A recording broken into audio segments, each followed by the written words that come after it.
Bienvenue au podcast Le Sac du Cœur, un épisode consacré à l'avant-goût de la section sud de l'Association nationale. Mon nom est Didier Orméjuste. Je suis accompagné par Marc-André Chaloux. La section sud de la nationale, traditionnellement, elle est moins relevée que certaines des autres divisions de la NFL. Alors, Marc-André, on va se rafraîchir la mémoire en regardant le classement final de la saison 2024 au sein de cette division. Les Buccaneers ont terminé au premier rang pour une quatrième année de suite avec une fiche de 10-7. En deuxième, on retrouve les Falcons de Mathieu Bergeron à 8-9, mais n'ont même pas joué pour 500. Et au troisième rang, on retrouve les Panthers de la Caroline qui ont connu quand même une bonne fin de saison. Et les Saints de la Nouvelle-Orléans qui étaient également à 5-12. On a vraiment eu une saison marquée par les blessures là, du côté des Saints de la Nouvelle-Orléans. Oui, parce que je ne m'attends pas que ça va être mieux du côté des Saints. On va Non. avoir l'occasion d'en parler. Et du côté des Buccaneers de Tampa Bay, bon, c'est sûr, on va analyser la formation des Bucs, mais on a appris à la fin de la semaine dernière que les Bucs vont être privés de leur bloqueur à gauche partant, Tristan Wirfs, en raison d'une blessure à un genou. Il a dû être opéré. Alors, on va voir, là, on va discuter. Est-ce que ça va nuire aux chances des Buccaneers de terminer au premier rang de la division pour une deuxième année consécutive. Mais on va commencer notre avant-goût de cette division en parlant de l'équipe de Mathieu Bergeron, les Mhm. Falcons d'Atlanta. Oui, on a eu quelques départs notables des vétérans chez les Falcons d'Atlanta. Grady Jarrett, le plaqueur, Matthew Judon, le secondaire, et Justin Simmons, le maraudeur. Écoute, Matthew Judon n'était pas là potentiellement au bout du rouleau. Didier, Grady Jarrett, il n'est commencé à ralentir aussi. Bref, ce ne sont pas des départs. Je pense pas que c'est de grosses pertes là, du niveau des Falcons. Ouais, ben dans le cas de Grady Jarrett, ça faisait longtemps là, qu'il était là. Hein. Jarrett avait été un choix de troisième ronde de l'Université Clemson.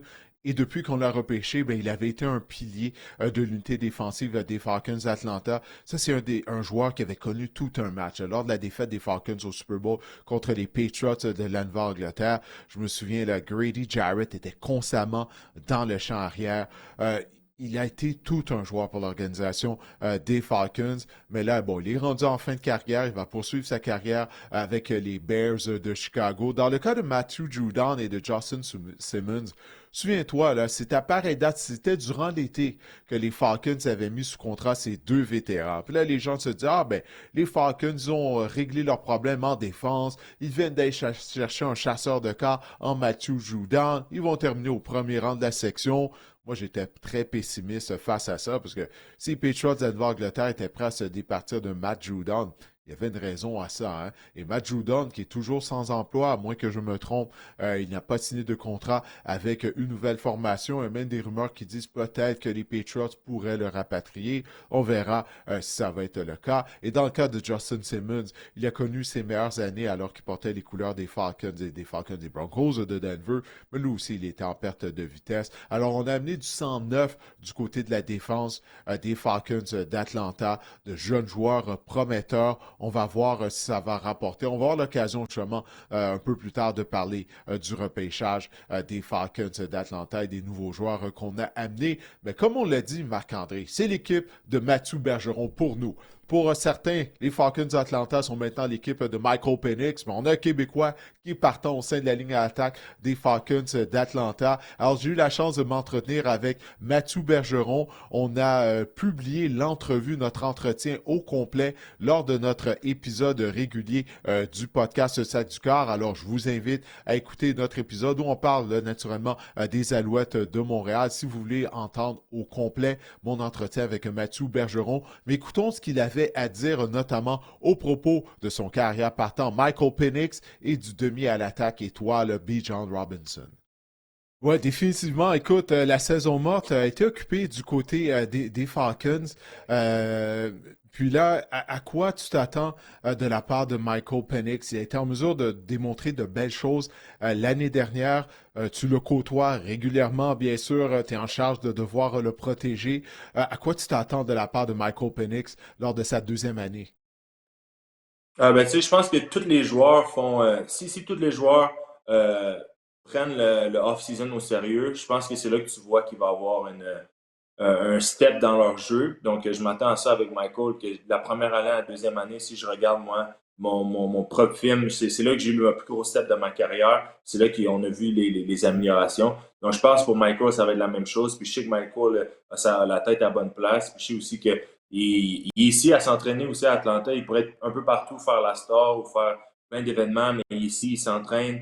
Puis il est vraiment focus. Donc, je pense qu'il va avoir une très belle année. Puis comme je te dis, on cogne sur du bois pour qu'il reste en santé puis qu'on réussisse à aller aux séries, là. Ouais, faut que je te pose une question sur Bijan Robinson parce que c'est tellement un joueur populaire. Je sais qu'il y a plusieurs gens qui regardent le podcast ou qui écoutent le podcast, qui sont des fans de Bijan Robinson. Puis c'est un joueur très populaire en vue de la prochaine saison en termes de fantasy football aussi. Il est classé numéro 1 sur la majorité des sites. Mais encore une fois, toi qui le côtoies, qu'est-ce que tu peux nous dire de Bijan Robinson? C'est que tu vois que nous, on voit pas. Tu viens de nous parler de l'éthique de travail de Michael Penix. S'il y a quelque chose qui ressort de la part de votre porteur de ballon étoile?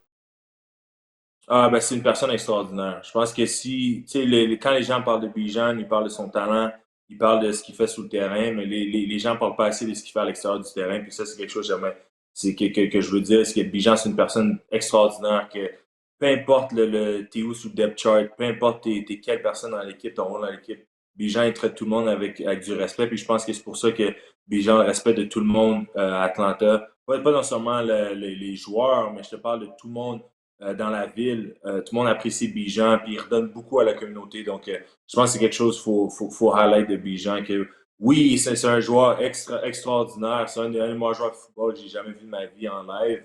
Mais c'est une personne aussi très extraordinaire. Alors, encore une fois, je vous invite, si ça vous intéresse, à aller écouter l'entrevue au complet que j'ai eue avec Mathieu Bergeron. Vous pouvez la retrouver dans l'épisode qui a été mis en ligne plus tôt cette semaine, de l'épisode régulier du podcast Le Sac du Car. Alors, Marc-André, de bons mots de la part de Mathieu Bergeron à propos de Michael Penix, notamment de son éthique de travail. Ça, c'est une bonne nouvelle. Lorsque tu mises sur un jeune joueur, il se doit d'être travaillant afin d'avoir une chance de connaître du succès. Seulement maintenant si Michael Penix va pouvoir coexister avec Kirk Cousins. Et moi, je dirais plus loin, Didier. Je pense que la progression de Michael Penix à l'an 2, c'est vraiment ça la clé du succès pour les Falcons d'Atlanta. L'année dernière, l'attaque a été 22e pour les points marqués dans la NFL seulement. Je pense qu'on a une attaque qui, potentiellement, avec des joueurs vedettes, on a une attaque qui pourrait intégrer le top 10 en termes de points marqués par match. Notre ligne à l'attaque, elle est top 10. On a une excellente ligne à l'attaque chez les Falcons, mais c'est Michael Penix. C'est le facteur X, le Michael Penix. C'est lui qui va faire foi de tout, à savoir si les Falcons vont compétitionner pour une place en éliminatoire ou non. Michael Penix, le seul petit défaut qu'on peut lui reprocher, c'est que l'année dernière, il a complété seulement 58% de ses passes. C'est vraiment pas énorme. À l'université, il en complétait plus de 65. On se dit que peut-être que la deuxième année, il va avoir l'adaptation à la NFL dans son cas, parce que l'année dernière, 58% de ses passes complétées. Il y a seulement Anthony Richardson qui en a complété moins 47. C'est vraiment minime.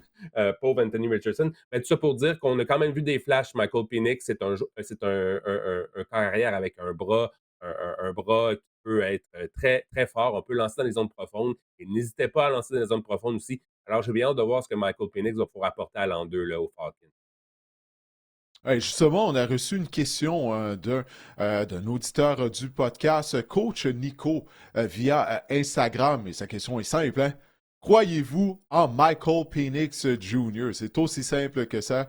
Alors, ben, j'aime ce que tu as dit à propos de Michael Penix, parce que là, on s'emporte avec un jeune cas à Atlanta. Il a démontré de belles choses par moment, mais il n'a pas nécessairement été constant. Moi, ce que j'ai toujours aimé de la part de Penix lorsqu'il jouait dans les rangs universitaires, c'est à quel point il est agressif. Il aime attaquer les zones profondes. J'étais très pessimiste face aux Falcons l'année dernière. Finalement, j'ai eu raison, mais là, je suis beaucoup plus optimiste à l'approche, oui, de la saison 2025. Écoute, Penix, on vient d'entendre Mathieu Bergeron parler de son éthique de travail, mais la question est de savoir, mentalement, est-ce que lui, il va être en mesure là, de de ne pas être intimidé, à défaut de trouver un meilleur mot, par la présence de Kirk Cousins. Parce qu'il ne faut pas oublier que Kirk Cousins, il fait beaucoup d'argent. C'est carrière numéro 2, le mieux payé de la NFL. Alors, ça a été difficile pour Cousins l'année dernière, mais mentalement, est-ce que Penix peut se concentrer et pas regarder par-dessus son épaule en se disant si je joue mal, peut-être qu'ils vont envoyer Kirk Cousins dans la mêlée. Alors naturellement, ça va être quelque chose qu'on va devoir surveiller tout au long de la saison des Falcons d'Atlanta. Mais en termes d'équipe, on mise sur un bon carrière réserviste en Kirk Cousins. Les Falcons ont dit que Penix est leur homme. Mais j'ai hâte de voir ça, l'aspect mental, la présence de Cousins. Est-ce que Cousins va épauler Penix? Qu'est-ce qu'on dit l'année dernière? Ils avaient une bonne relation compte tenu des circonstances dans lesquelles ils ont dû évoluer. Mais ça va être surveillé. Et même, est-ce que les Falcons, peut-être, ils vont se départir de Cousins durant le camp d'entraînement? Si un carrière partant tombe au combat lors des camps d'entraînement, vous pouvez être certain qu'un des premiers coups de fil que cette organisation-là va faire, ça va être à Atlanta. De l'autre côté, si on a des aspirations là, de participer aux éliminatoires du côté des Falcons, avant une blessure à Michael Penix, ce serait quand même un luxe d'avoir Kirk Cousins là, dans notre formation. Donc, c'est vraiment pour moi un couteau en deux tranchants. Puis les équipes de la NFL sont payées pour prendre ce genre de décision-là. Parce que, écoute, si on échange Kirk Cousins, on n'obtient pas on obtient un corps arrière ou un corps arrière, un jeune corps arrière ou un jeune réserviste, ni plus ni moins. Kirk Cousins, c'est un gars qui a beaucoup de départs là, dans la NFL. C'est peut-être pas la même game là, s'il arrive quoi que ce soit à notre corps partant, Michael Penix. Donc, j'ai hâte de voir le genre de décision qu'on pourrait prendre chez les Falcons parce que Kirk Cousins, en ce moment, c'est une méchante belle. Oui, elle coûte cher, la police d'assurance, mais quelle police d'assurance ne coûte pas cher? Là, moi, personnellement, ça coûte cher pour mon auto et ma maison. Ouais, les assurances. Ça fait toujours mal lorsqu'il faut faire Ouais. les paiements, mais quand une catastrophe arrive, là, on se dit, ouais, On est finalement, ça content. valait C'est un peu la ça, peine. Kirk Cousins, en fait. C'est un bon. Oui, c'est vraiment ça. C'est une police d'assurance qui coûte très cher, là. Mhm. Mhm. Puis, chose certaine, par exemple, pour Michael Penix, Didier, c'est qu'on l'a entouré avec des armes incroyables. Mathieu a parlé de Bijan Robinson, à quel point il est dominant, troisième pour les verges par la course, avec plus de 1400 la saison dernière, Bijan Robinson. On a Drake London aussi, qui est devenu un peu le chouchou de Michael Penix. Là. Lorsque Michael Penix, à ses 3 derniers départs, il ciblait à outrance Drake London. Drake London, là, qui pourrait connaître une année encore exceptionnelle là, avec Michael Penix au poste de corps. On a Carl Pitts, on a quand même on est talentueux là, en attaque du côté des Falcons. Comme je l'ai dit, on a une bonne ligne à l'attaque avec Mathieu Bergeron, entre autres, la fierté de Victoriaville. Mais Oui. moi, je pense que les Falcons, là, c'est pas l'attaque le problème, c'est vraiment la défense. Ben, c'est un problème qui perdure depuis longtemps là, du côté des Falcons d'Atlanta. Notamment là, au niveau de la pression, des sacs du quart, de déranger les carrières adverses.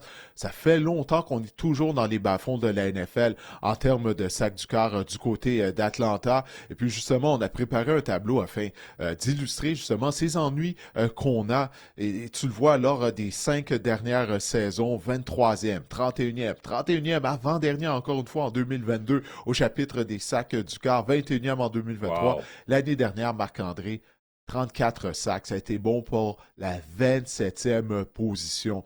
Alors, fallait tout faire durant la saison morte. Ça devait être la priorité afin de régler ce problème-là une fois pour toutes du côté de l'organisation d'Atlanta. On a utilisé 2 choix de première ronde sur 2 chasseurs de quart. Jalon Walker, anciennement des Bulldogs de l'Université de Georgia, et James Pierce, un ancien volunteer de l'Université du Tennessee. La question est de savoir est-ce qu'on va pouvoir maintenant développer ces 2 joueurs qui sont talentueux. Ils ont les atouts physiques afin de devenir de bons chasseurs de cartes. Jalon Walker amène une polyvalence puisqu'il peut jouer à la position de secondeur de ligne, également en plus d'ailier défensif. Mais là, ça va être aux entraîneurs des Falcons. L'entraîneur de la ligne défensive, la pression est sur lui afin de développer ces 2 joueurs-là. Parce que combien de fois il y a des joueurs talentueux qui arrivent dans la NFL et ils ne sont pas développés. Puis on leur donne l'étiquette de flop au repêchage. Mais il y a une responsabilité envers les entraîneurs de position, de développer ces joueurs-là.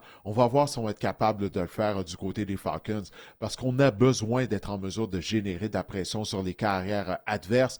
si on veut avoir une chance d'atteindre notre plein potentiel, parce que tu as parlé du talent qu'il y a du côté des Falcons d'Atlanta, le fait que la défense était mauvaise l'année dernière, moi, c'était une des raisons pour laquelle j'étais très susceptible. Je ne croyais pas que Atlanta allait nécessairement connaître une bonne saison et participer aux éliminatoires.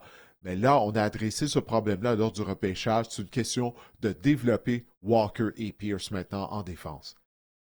On dirait qu'on savait c'est quoi le problème du côté des Falcons, qu'on s'en allait comme quelqu'un qui s'en va à l'épicerie acheter des chasseurs de corps, là, puis finalement décide d'aller au Costco. Il en achète 3. On a acheté James Pierce, Jalen Walker, puis on a ajouté également Leonard Floyd. J'avais un petit stats le Oui, fun c'est pour vrai, toi. vétéran de Northford, c'est vrai. J'ai une petite stats pour toi, Didier. Depuis 2019, les Falcons ont inscrit 169 sacs du corps. C'est 30 de moins que l'équipe qui est en 31e position, imagine. 30 de Depuis quoi? moins, c'est énorme. 1999? Depuis 2019, ils ont 169 OK, sacs. C'est 2019. OK, 30, oui. c'est 30 de moins que l'équipe qui est en 31e position. C'est tout simplement Ouais. incroyable. C'est tout simplement incroyable. Puis j'ai hâte de voir. On a repêché Pierce et Walker. J'ai hâte de voir parce que Ryan Morris, c'est quand même un historique là, chez les Rams.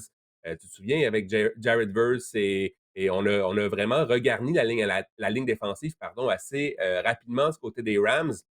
Ryan Morris était là. J'ai hâte de voir ce qu'il peut faire. Je sais qu'il s'est rendu l'entraîneur-chef, il n'est pas que le coordonnateur en défense, mais quand même, il doit avoir une influence là-dessus. Je pense pas que des gars comme Pierce, on dit que c'est Pierce et Walker, c'est pas des joueurs aussi polis que les gars comme Verse, par exemple, mais on dit que c'est des athlètes. Chose Mhm. certaine, on est allé chercher des athlètes du côté des Falcons qui peuvent vraiment créer le chaos là, sur la ligne défensive des Falcons, avec Leonard Floyd également, le Et vétéran. J'ai bien hâte de voir ce que ça va donner. ouais, ben c'est pour ça que je te dis, c'est aux Falcons de les développer, parce que ce ne sont pas des produits finis, hein. Walker, comme je le disais, joue à la position de secondeur de ligne à Georgia. Il est polyvalent. James Pierce, il est talentueux, mais c'est la raison pour laquelle j'ai dit on doit les développer, parce que c'est pas des produits finis. Il n'y a jamais de produits finis là, qui arrivent dans la NFL lors de leur saison recrue, là, peu importe la position des joueurs. Mais ça va être aux entraîneurs, parce que ces deux joueurs-là, ils sont talentueux. Moi, j'aime beaucoup James Pierce, notamment très rapide, très explosif au coin de la ligne. Alors, je pense vraiment que ces deux joueurs-là ont le potentiel, ont la chance de devenir des joueurs étoiles. Mais on va voir si on va les développer. Tu as mentionné le nom de Ryan Morris. J'ai des réserves face à Morris en tant qu'entraîneur-chef. Hum. Excellent coordinateur en défense. Mais il y a des entraîneurs qui sont très bons comme coordinateurs, mais ils ne sont pas capables d'avoir les mêmes succès lorsqu'ils sont entraîneurs-chefs, parce qu'il ne faut pas oublier que Ryan Morris, c'est la deuxième fois qu'il est entraîneur-chef. Il faut remonter à loin dans le temps lorsqu'il avait été entraîneur-chef des Buccaneers de Tampa Bay. Il était très jeune, écoute, il était au début de la trentaine, si je me souviens bien, lorsqu'on l'avait nommé entraîneur-chef des Bucs. Ça avait mal été, il avait été congédié.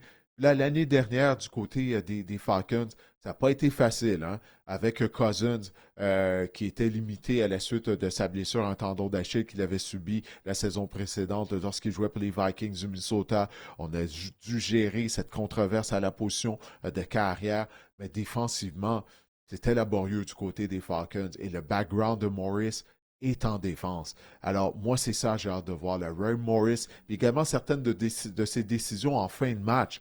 Ça a coûté quelques victoires aux Falcons d'Atlanta, la façon Mhm. dont il avait géré la fin du quatrième quart. Ça va être des choses à surveiller en 2025 du côté d'Atlanta. Il y a un mot peut-être sur la tertiaire là, qui a vraiment déçu aussi l'année dernière. On avait d'ailleurs accordé plus de 400 verges, là, on se souvient, pour conclure l'année aux Panthers et aux Commanders de Washington. Les Panthers, Mhm. c'était pas une puissance là, dans, dans la NFL. On a JC Bates, on a le retour également de Marco Ellims et on a également fait l'acquisition via le repêchage de la recrue Xavier Watts. On espère là, du côté des Falcons que la tertiaire va mieux se porter en 2025. Ouais, tu sais, qu'est-ce qui peut aider la tertiaire? Si on presse le Ouais, carrière ben adverse, ça en vient à exactement. ça défensivement du côté des Falcons. C'est aussi simple que ça. Là. Je ne veux pas trop simplifier, mais si on peut générer une pression constante sur les carrières adverses, du moins le faire beaucoup mieux qu'on l'a fait lors des 5 dernières années, mais ça va aider notre tertiaire parce que tu n'es pas supposé couvrir un receveur de passe pendant 5-6 secondes. On doit se rendre aux carrières, forcer le carrière à se débarrasser du ballon plus rapidement qu'il ne le souhaite. Chez les Falcons, on tente d'atteindre des éliminatoires pour la première fois depuis 2017 et le total de victoires en ce moment est à 7,5 côté des Falcons. Si on veut accéder Hmm. aux éliminatoires, il va falloir que ce soit plus de victoires pour les Falcons que 7,5 et moi, je crois qu'ils vont en avoir plus que 7,5, Didier. Je pense qu'on va, on va tournoyer autour du 10 victoires, selon moi, 9, 10 victoires du côté des Falcons. On va être dans la course cette saison. Ah, moi, je vais y aller oui, au-dessus de 7 victoires et demie pour les Falcons d'Atlanta. L'over-under par les preneurs au livre a été établi à 7 victoires et demie. Écoute, ça va être plus que ça. Là. Je vais faire confiance aux Falcons. L'année dernière, j'avais aucune confiance en cette équipe. Cette année, je me dis qu'on a adressé nos problèmes durant la saison morte. Mais tout repose sur Raheem Morris pour moi.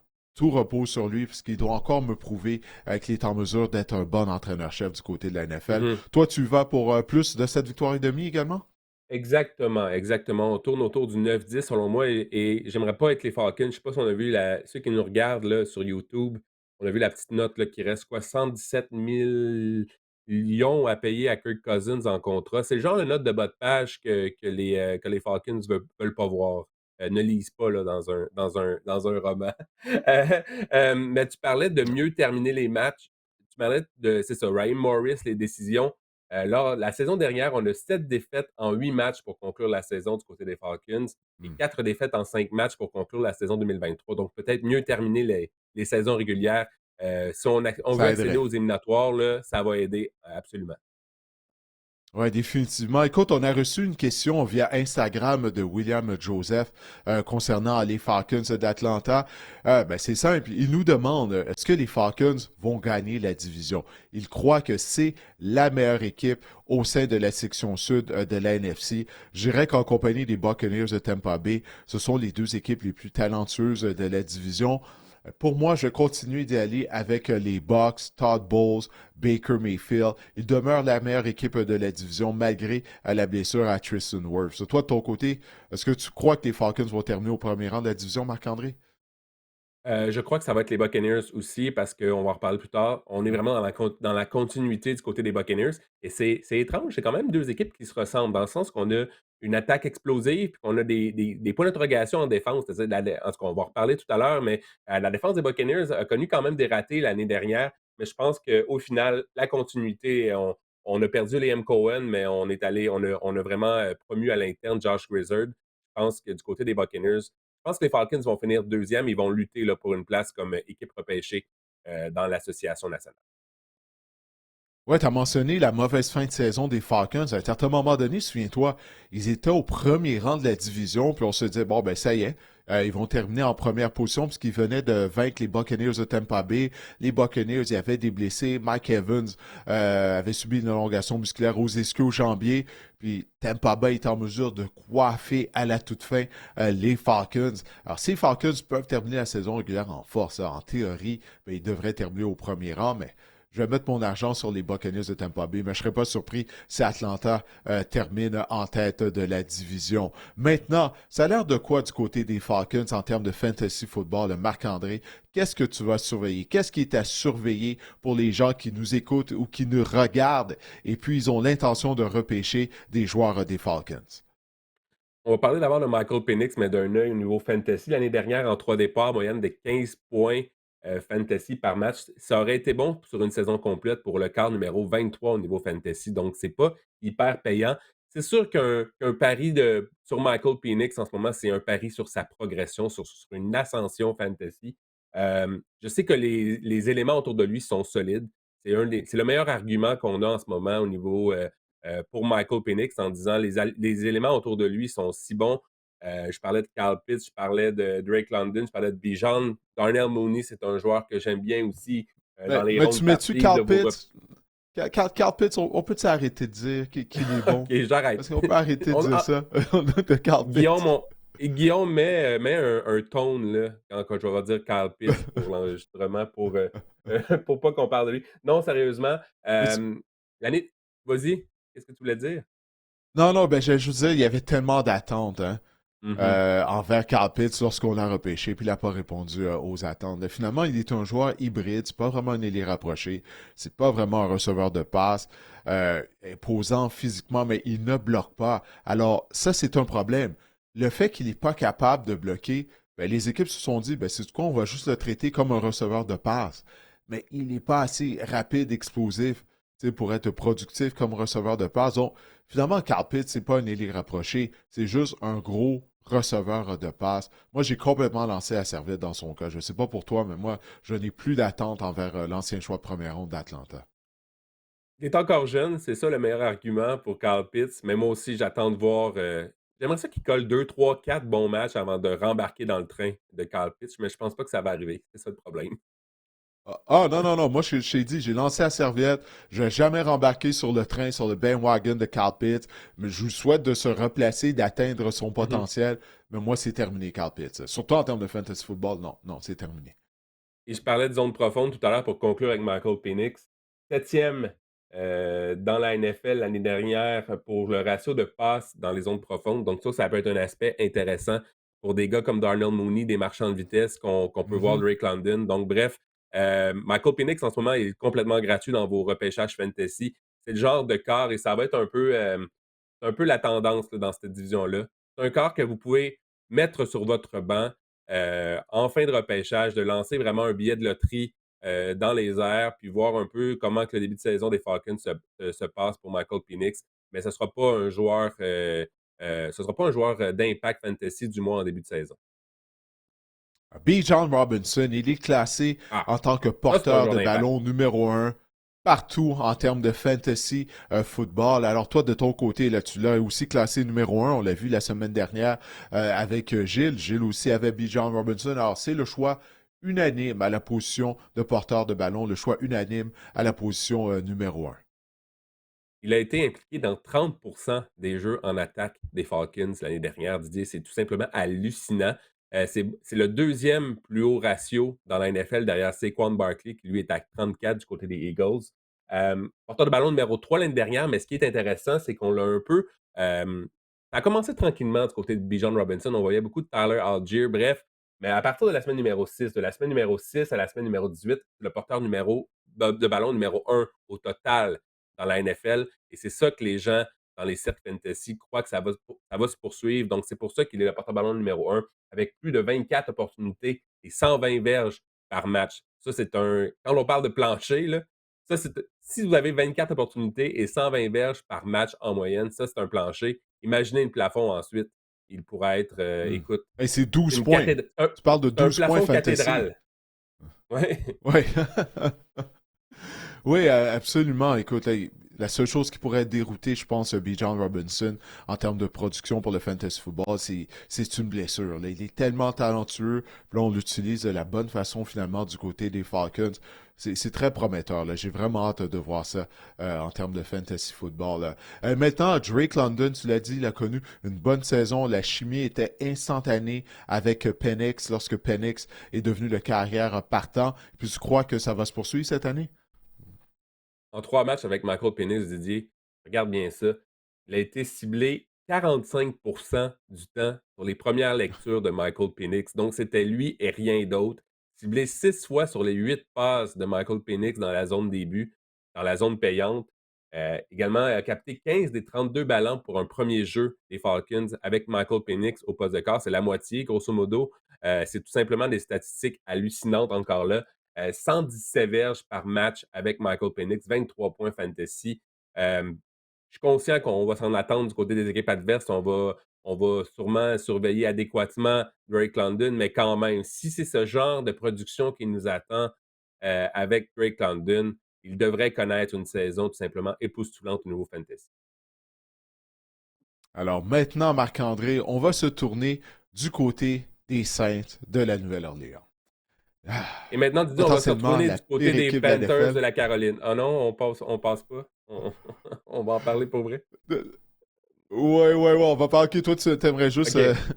Non, non, non, non. sauter les Saints au complet. Alors, c'est quand même une des Non, non. 32 équipes de la NFL. tout de même. Mais en tout cas, personnellement, je trouve pas que ça augure bien pour les Saints. On va avoir la chance d'en parler. On va tout d'abord jeter un coup d'œil à ce qui s'est passé durant la saison morte à la Nouvelle-Orléans. Derek Carr n'est plus là. Il a surpris tout le monde en annonçant qu'il prenait sa retraite, notamment.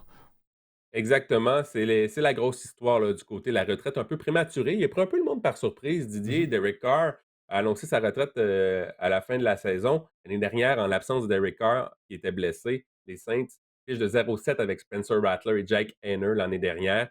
On a repêché Tyler Schott également en deuxième ronde pour justement s'emparer du poste de quart numéro un du côté des Saints. J'ai bien hâte de voir. Et peut-être la grosse prise aussi en défense, si on regarde sur le tableau, David Godchaux, je pense que c'est une bonne prise là, du côté des Saints de la Nouvelle-Orléans. On devrait encore avoir une défense potable. Si on veut rendre à César ce qui appartient à César, on devrait avoir une bonne défense, mais le problème, c'est que l'attaque, ça risque d'être complètement catastrophique à certains moments, selon moi. Ouais, ben puis même défensivement, il y a des noms qui sont là. Tu sais, des joueurs, ça fait longtemps qu'ils sont là au sein de la défense des Saints, mais ils sont vieillissants. Tu sais, c'est ça l'affaire, là. Je parle notamment numéro 94, à qui je Cameron pense, son Jordan nom a m'échappe, 36 ans, Cameron Demario Jordan. Davis a 36 ans, Tyrann Mathieu en a 33. Hey, c'est vieux, ça, dans la NFL. Marc-André, là, au Mhm. football, là, c'est très vieux, là. Tu sais, Jordan Cameron, qui a été tout un joueur, Cameron Jordan, plutôt, qui a connu une superbe carrière, mais il est vieillissant, là. Donc, c'est ça, là, du côté des Saints. C'est comme si on veut pas tourner la page une fois pour toutes, là, au sein du personnel, au niveau des joueurs. Ça fait longtemps là, que ça dure, que tu sais, du côté des Saints, on ne veut pas tourner la page, même une fois que Drew Brees n'était plus là, on a continué avec le même noyau de joueurs. Alvin Kamara, on lui a donné une prolongation de contrat l'année dernière, malgré le fait qu'il commence à être vieillissant. Alors ça, je comprends pas vraiment ça là, du côté de la Nouvelle-Orléans.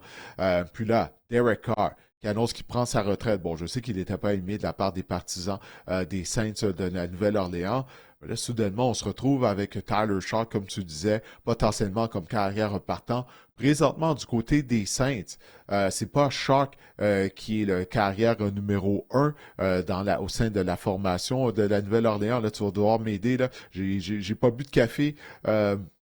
On a Spencer le Rattler. carrière, le choix de cinquième ronde l'année dernière, voilà. C'est Spencer Rattler qui est le carrière numéro un. Le camp d'entraînement n'a pas encore commencé. Alors, on va voir qu'est-ce qui va arriver lors de cette bataille pour le poste de carrière partant de la Nouvelle-Orléans. Moi, je trouve pas que ça augure bien du tout du côté des Saints. On voit les nouveaux joueurs, on a vu les nouveaux joueurs qu'on a ajoutés. Justin Reed, on se vieillit encore une fois, c'est un maraudeur, un excellent joueur de football, mais il commence à être âgé. Il y a une raison pour laquelle Kansas City n'a pas retenu ses services. Il avait joué pour les Texans de Houston plus tôt au cours de sa carrière. Donc, on a une équipe vieillissante. On n'a pas vraiment. On a un point d'interrogation à la position de camp arrière. Je vois pas comment la Nouvelle-Orléans va connaître une bonne saison. Pour moi, les Saints, là, si j'avais de l'argent à mettre pour parier quelle équipe va terminer au dernier rang de la NFL, je mettrais mon argent sur les Saints. On a oublié de te dire une des nouvelles peut-être la plus importante, c'est l'arrivée de Kellen Moore à la barre des Saints, l'ancien coordonnateur à l'attaque des Eagles, Oui, c'est qui est vrai, ben rendu oui. maintenant entraîneur-chef des Saints. Commençons par là.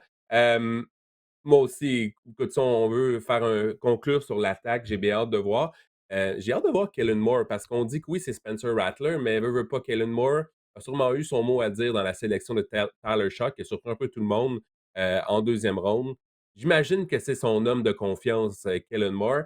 Et tu sais, rendons du crédit un peu à Kellen Moore. C'est un gars qui a fourni 4 attaques dans le top 10 de la NFL en termes de points en 6 saisons comme coordinateur à l'attaque, notamment lors de son passage avec les Eagles, les Cowboys et les Chargers, entre autres. Et on a quand même des éléments. On a le vétéran, ça aussi, on est vieux en attaque également, Didier, Alvin Kamara, 950 verges la saison dernière en 14 matchs. C'est son plus haut total en carrière. Donc, ça, c'est une bonne nouvelle. Il n'a jamais obtenu 1000 verges au sol. J'ai resté surpris en lisant ça, mais c'est bien et bien vrai. Mais c'est tellement une double menace là, également par la passe Alvin Kamara qui va faire ses points. L'année dernière aussi a été ciblé à outrance Alvin Kamara. Euh, le problème avec cette attaque-là, Didier, c'est est-ce qu'elle va pouvoir rester en santé? On est tellement été euh, on a tellement eu de blessures là, au cours des dernières années. Juste l'année dernière, Derek Carr, Alvin Kamara, votre porteur de ballon, Chris Olave, qui a subi quoi, une cinquième commotion documentée, le receveur étoile. Rashid Shaheed également, qui avait connu un bon début de saison, il a été blessé également. C'est sûr que ça donnerait un fort coup de pouce à ou Shock ou Spencer Rattler si l'équipe pouvait demeurer en santé, spécialement en attaque. Ouais, non, ce sont des bons points que tu amènes. Toutes les blessures qu'on a eues, ça n'a vraiment pas aidé la saison dernière. On l'avait. Lui, c'est un peu comme toi, Tango Vaoula, là, maintenant. Là, on se dit, bon, ben là, s'il subit une autre commotion cérébrale, est-ce que ça va mettre en danger sa carrière? C'est un joueur qui est tellement talentueux. Alors, ben oui, ça, on va devoir surveiller ça. Écoute, Marc-André, on a reçu une question concernant les Saints via Instagram, encore une fois. Bruno Martin nous l'a envoyé et nous demande Ouf. que penses-tu du choix de Tyler Shock par les Saints? Il est assez âgé. Oui, effectivement, Tyler Shark est âgé. Il avait 25 ans lorsqu'on l'a repêché en deuxième ronde. Il va avoir 26 ans le 28 septembre. Donc, dès le début de la saison, il va être âgé de 26 ans. Sa carrière qui a un long historique de blessures. C'est la raison pour laquelle il a passé 7 saisons au niveau du football universitaire. Bon, il y a eu une année de plus en raison de la pandémie, mais il n'a pas été épargné par les blessures. Il a eu des blessures importantes. Il est imposant physiquement. Il possède un bras canon. Il y a une raison pourquoi il a été tout de même sélectionné en deuxième ronde. Mais l'historique, Marc-André, des carrières qui Ouais. sont repêchées en étant plus âgés, là, on parle de 26 ans au mois de septembre. Si on remonte dans le temps, je vais remonter loin. Chris Winkie, ancien carrière de Florida State, avait remporté le trophée Heisman à la suite de la saison 1999. Si ma mémoire ne fait pas défaut, les Panthers de la Caroline l'avaient repêché, puis ça avait été un désastre pour Winkie. Winkie était même plus vieux que Shark. Si je me souviens bien, il avait été repêché à l'âge de 28 ans. Il avait passé du temps dans l'organisation des Blue Jays de Toronto en tant que lanceur au baseball mineur. Lorsqu'il s'est rendu compte qu'il n'allait pas se rendre dans les ligues majeures de baseball, ben c'est là qu'il est retourné au football, un sport qu'il pratiquait déjà. Il avait eu du succès au football universitaire, mais ça avait vraiment pas marché dans la NFL. Plus récemment, Brandon Whedon avec les Browns de Cleveland, un cheminement similaire à celui de Winkie. Il avait joué au baseball et puis après ça, ben, il s'était tourné au football. Et puis, je crois qu'il avait quoi, 27, 28 ans lui aussi lorsqu'il a été repêché par les Browns. Puis ça a mal Mhm. été pour Brandon Whedon. 26 ans, si ça lui prend 3 ans à se développer, il va être âgé de 29 ans. Et puis, Shock va devoir rester en santé en plus, ce qu'il a prouvé qu'il n'a pas été capable de le faire dans les rangs universitaires. Alors, pour répondre à la question de Bruno Martin, qu'est-ce que je pense du choix de Tyler Shock par les Saints? Je ne suis pas vraiment un fan de cette sélection-là. L'histoire nous indique qu'il y a plus de chances que ça ne va pas fonctionner pour Tyler Shock, puis pour les carrières en général. Tu sais, quand tu regardes les carrières qui connaissent du succès dans la NFL, la grande majorité, là, il y a certaines exceptions comme Brock Purdy, mais ce sont tous des anciens choix de première ronde. Ben, tu en as parlé un peu tout à l'heure. Le problème avec les Saints, c'est qu'on s'entête à vouloir gagner maintenant lorsqu'on a peut-être plus les outils au lieu de reconstruire. Et j'ai trouvé que la sélection de Tyler Shock, pour moi, est un peu. C'est vraiment trop risqué, à mon avis, pour une formation qui s'est dit qu'ils veulent encore essayer de gagner maintenant, qui aurait eu besoin de l'aide immédiate, là, parce que justement, avec la retraite de Derek Carr, j'ai été surpris encore là, l'historique de blessures. Il y a eu 3 blessures là, qui ont mis des termes à des saisons Tyler Shock dans les rangs universitaires. Euh, je trouve que c'est vraiment un pari extrêmement risqué. J'ose espérer que les Saints voient en Taylor Shock quelque chose que les autres n'ont pas vu parce que ses statistiques n'étaient pas si impressionnantes que ça au niveau universitaire. Il cassait pas tout, là, comme des statistiques comme Bryce Young, comme CJ Ouais. Stroud, entre autres, au niveau universitaire. Donc, j'ai bien hâte de voir. On doit avoir trouvé quelque chose. Et comme je le dis, je pense que Kellen Moore a eu son mot à dire. Il voit quelque chose en Tyler Shock. Euh, Par contre, il faut donner ça à Tyler Shock. Il est rempli de confiance là, derrière. Il a mentionné qu'il n'y avait rien vraiment à son épreuve, qu'il a tout vécu dans les rangs universitaires, qu'il n'y a rien qui va l'affecter, même Ça, si c'est vrai. les Saints vont amorcer, si les Saints amorcent la saison 0-2. Et je pense qu'ils vont amorcer la saison 0-2. Donc, on va voir comment il va réagir. Mais non, mais tout ça pour dire que, pour conclure sur l'attaque, euh, je sais pas quoi penser vraiment. Je suis ambivalent en ce moment de Tyler Shock. Mais je laisse la porte ouverte. Je demande juste à être impressionné par le choix de deuxième ronde des Saints. On va voir, écoute, si ça fonctionne pas, si c'est la déconfiture qu'on anticipe du côté des Saints, ben, peut-être qu'ils vont repêcher Archer Manning lors du prochain repêchage, le petit-fils d'Archie Manning. Archie Manning est le dernier carrière qui a été repêché en première ronde par la Nouvelle-Orléans. Puis là, on n'a pas repêché carrière en première ronde depuis. Puis là, ça pourrait être son petit-fils. Bref, là, je Ouais. m'écarte un peu parce que Arch Manning, il a beaucoup à prouver. Là. Je sais que les gens s'emportent avec lui, mais l'échantillon a été petit lorsqu'il a joué en relève de Quinn Ewers l'année dernière. Mais tout ça pour dire qu'il y a plus de chances que Shock, que ça ne fonctionne pas, plutôt qu'il connaisse du succès en Nouvelle-Orléans. Tu avais quelque On a chose que tu voulais ajouter? Oui, oui, c'est parce qu'on a reçu une question dernière minute là, de Marc-André Chaloux, Didier, pour les fans du podcast. Je voudrais t'entendre sur le fait qu'on a engagé Brandon Question de Staley, ton Marc-André Chaloux. préféré, Brandon Staley, ton Le- préféré au poste de coordinateur en défense là, du côté des Saints pour la saison Ah, ça fait 2025. longtemps, Branson Staley. On peut tourner la page. Là. Écoute, c'était quand il était entraîneur-chef des Chargers, mais comme coordonnateur, c'en est un. Là. J'ai oublié de qui on parlait. Je disais que Ray Morris Ray doit Morris. encore prouver qu'il peut être un bon entraîneur-chef dans la NFL. Staley, c'est un des exemples parfaits. Il avait connu du succès en tant que coordonnateur en défense, mais lorsqu'il est devenu entraîneur-chef, ça n'allait pas. Là. Ça n'allait pas du tout. Là, il est de retour comme coordonnateur, mais encore une fois, la défense des Saints, on vient de le dire, là, on a des joueurs qui sont très vieux à des positions clés au sein de cette défense. Alors, je ne m'attends pas justement qu'on soit solide défensivement en raison justement de l'âge avancé de plusieurs de nos joueurs clés. Merci Marc-André d'avoir posé la question. On remercie Ouais, tu te Marc-André donnes une Chaloux tape d'avoir dans le posé. dos. C'est ça. Exactement. Bon, maintenant, écoute, on va regarder le over-under là, des Saints de la Nouvelle-Orléans, qui a été établi par les preneurs au livre à 6 victoires et demi. Je vais te laisser y aller en premier.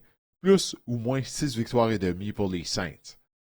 Hey, ça va être tellement moins. C'est quand même assez facile pour moi, ça. Je vois pas comment les Saints de la Nouvelle-Orléans vont avoir 5 victoires cette saison. En partant, ils vont être, négligés dans les 6 affrontements contre, leurs rivaux de division. Fait qu'en partant, je vois pas vraiment comment qu'on peut se rendre à 6 victoires et demie. Donc, pour avoir plus là, faut se rendre à 7 victoires, jamais de la vie, Didier. Jamais de la vie. Écoute, je crois qu'il n'y a aucune dimension, là, OK? S'il y a un multiverse, il n'y a aucun univers dans lequel les Saints gagnent 7 matchs. Je peux pas voir ça, peut-être que je vais avoir tort, peut-être que je me trompe complètement, mais en date de l'enregistrement de cet épisode, le 14 juillet 2025, moi je choisis moins. Je ne vois pas comment le Nouvelle-Orléans peut gagner 7 matchs. Comme toi, je suis entièrement d'accord avec toi. Je ne suis même pas sûr qu'ils peuvent en gagner 5. Alors oui, je choisis le under pour les Saints. Il n'y a aucun doute dans mon esprit, là.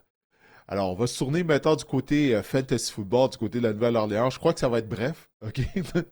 Alors, comment t'envisages ça? Alors, commençons par Alvin Kamara. Comme tu l'as dit, il a obtenu son plus haut total de verges au sol l'année dernière, mais malgré tout, c'était moins 2000 verges. Comment tu entrevois sa saison 2025 en termes de Fantasy Football? Mais Alvin Kamara va être un porteur de ballon utile là, que vous allez pouvoir repêcher dans vos pools fantasy, dans les rondes médianes. Porteur de ballon numéro 5 en termes de points par match en 2024. Il a été ciblé au moins 5 fois dans 11 de ses 14 matchs. Pour les gens qui nous écoutent, qui ont des pools de type PPR, il va devenir quand même un ajout intéressant là, au niveau fantasy. Évidemment, sa valeur est augmentée dans ce type de pool-là. Il arrive par contre à 30 ans, a subi quelques blessures, déjà a raté 3 matchs la saison dernière. Et l'attaque des Saints, elle va peut-être être dysfonctionnelle. C'est un peu ça le bémol dans son cas. Mais force est d'admettre que Alvin Kamara risque d'être une belle police de sécurité pour un Spencer Rattler ou pour un Tyler Shock en Ah, 2025. voilà. Ouais. Au niveau PPR, je pense qu'il peut avoir ses points, mais au niveau standard, je suis réticent un peu à faire confiance à Alvin Kamara cette saison, surtout qu'on approche évidemment l'âge vénérable des 30 ans. On a franchi, disons, l'âge vénérable des 30 ans. Pour un porteur de ballon, c'est excessivement. Oui, mais c'est un bon point que tu amènes, hein, parce que peu importe qui sera le carrière partant de la Nouvelle-Orléans, soit Rattler ou Shock, C'est un excellent dépanneur, là, Alvin Kamara, en sortant du champ arrière. Alors, ça va être des lectures faciles, peut-être lui remettre le ballon et le charger de faire le reste du travail afin de gagner des verges. Alors, peut-être que oui, potentiellement, en termes de fantasy football, ça va donner un petit coup de pouce à la production d'Alvin Kamara. Chris Olave, on en a parlé tout à l'heure, très talentueux, mais fragile en raison des commotions cérébrales qu'il a subies. S'il peut rester en santé, est-ce que tu le vois potentiellement connaître une bonne saison en termes de fantasy? C'est le receveur numéro un des Saints, ça c'est incontesté. Je dirais même que c'est le joueur en attaque le plus talentueux des Saints s'il est en santé. Selon moi, Chris Olave, il est si talentueux. Le problème, 5 commotions documentées. Il a seulement joué 6 matchs la saison dernière. Par contre, lors de ces 6 matchs-là, il a été ciblé 22 du temps dans l'attaque des Saints par Derek Carr à l'époque. C'est quand même intéressant. Il a été ciblé à outrance. On reconnaît du côté des Saints qu'il est vraiment notre meilleur joueur. On le met en évidence en attaque. Receveur numéro 35 en ce moment au niveau fantasy, Chris Olave.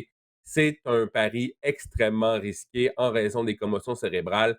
Mais écoutez, s'il est en santé, si on voit qu'au camp d'entraînement, tout va pour le mieux, qu'il est sur le terrain, qu'il est sa santé, qu'il ne reçoit aucun, qu'il n'y a aucune complication dans son cas, receveur numéro 35, on parle ici d'un choix de septième ronde, ça pourrait s'avérer être un vol incroyable, un vol qualifié au niveau fantasy rendu au mois d'août. Là. Ouais, si on fait confiance à Chris Olave au sein de notre formation partante d'équipe de fantasy football, faut s'assurer d'avoir de la profondeur à la position de Mhm. receveur de passe. Je me souviens là, parce qu'il avait subi 2 commotions en moins d'1 mois, hein, et les 2 fois, ça avait été des contacts percutants. Puis la deuxième fois, écoute, il est resté par terre, les bras mous, ça faisait peur. Là, je me souviens, j'avais vu ça en direct. Alors assurez-vous d'avoir une police d'assurance si vous repêchez Chris Olave, surtout si vous lui faites confiance au sein de votre formation partante.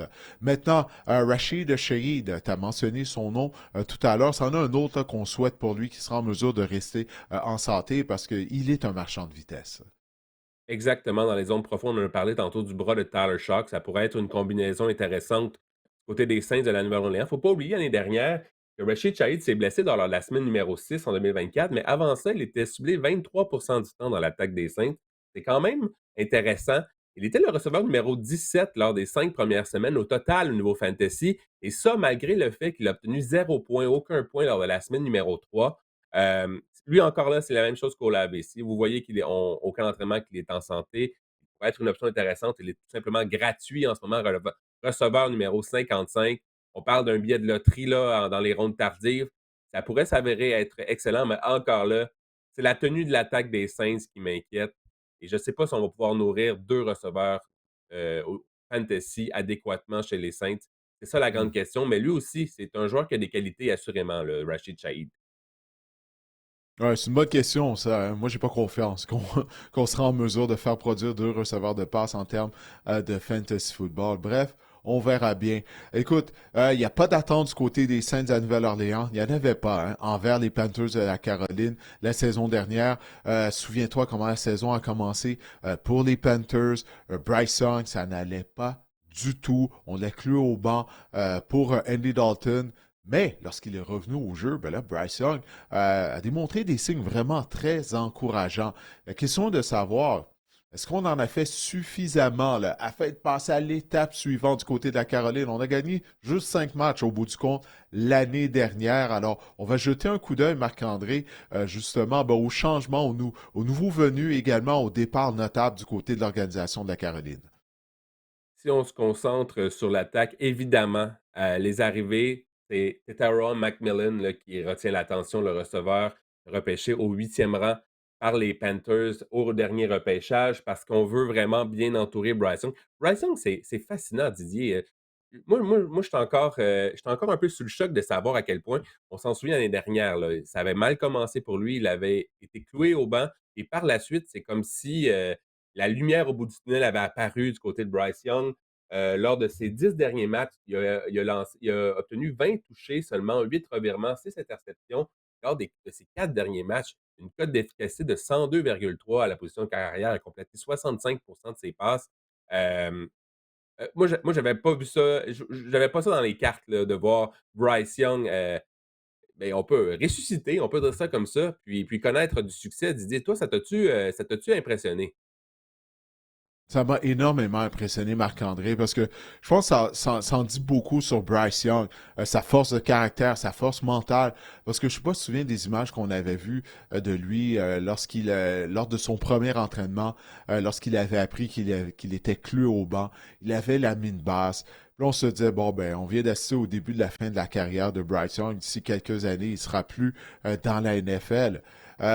Puis, c'est tellement le jour et la nuit, là, ses performances lorsqu'il est revenu au jeu, pas juste en termes des statistiques que tu viens de mentionner, mais juste son langage corporel. On le voyait sourire, on le voyait célébrer, que ce soit des beaux jeux de sa part ou les jeux de ses coéquipiers, comparativement au début de la saison où il avait tout le temps la mine basse, même durant son année recrue, il avait l'air complètement transformé au point de vue mental.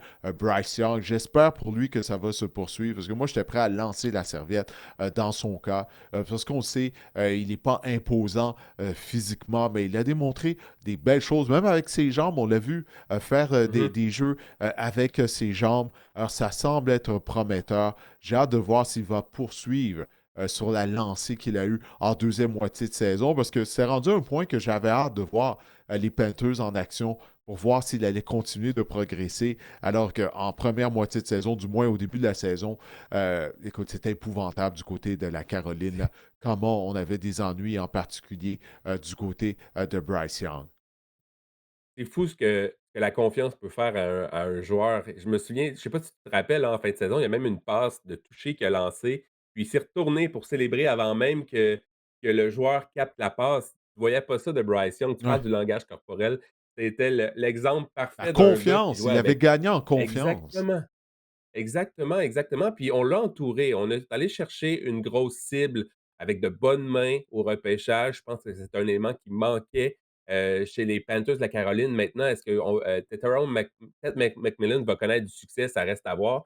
Ça fait au moins 3 ans qu'on investit dans un receveur du côté des Panthers au repêchage ou tôt au repêchage. On se souvient du fiasco qui a été Jonathan Mingo là 3 ans. L'année dernière, Xavier Leggett, qui a eu des beaux flashs par moment l'année dernière. On pense qu'il pourrait peut-être avoir une belle progression là, lors de à sa deuxième saison et McMillan cette année. J'ai hâte de voir. On commence à avoir un groupe de receveurs de passes intéressants du côté des Panthers, pardon.